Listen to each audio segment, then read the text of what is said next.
నేనైతే Hanuman junction bus stand లో ఉన్నాను.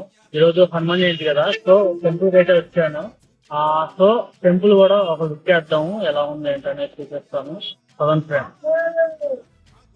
ఫ్రెండ్స్, ఇవాళ హనుమాన్ జయంతి సందర్భంగా హనుమాన్ జంక్షన్ లో ఉన్న హనుమాన్ టెంపుల్ కి అయితే వచ్చాను. ఇది ఎందుకు కొంచెం స్పెషల్ గా ఉంటే అనిపిస్తుంది ఫ్రెండ్స్ నాకైతే ఈ టెంపుల్ వచ్చేసి. సో అందుకనే ఇక్కడికి అయితే వచ్చాను.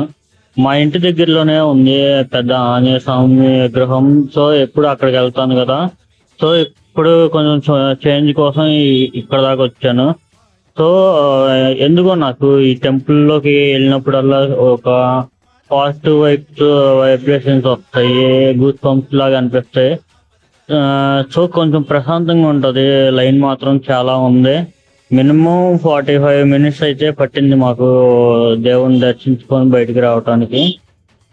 ఎప్పుడు ఒక అసంతృప్తి ఏంటంటే కనుక లైన్ లో నిల్చున్నంతసేపు అక్కడ దేవుడి దగ్గర ఉండలేం మనం. సో అసలు దేవుని చూసామో లేదా అన్నట్టే ఉంటది. మీకు కూడా ఇలాగే అనిపించి ఫీల్ అయిన రోజులు ఉన్నాయా? మీ ఎక్స్పీరియన్స్ ఎలా ఉంటది ఏంటనేది కింద కామెంట్ లో షేర్ చేసుకోండి.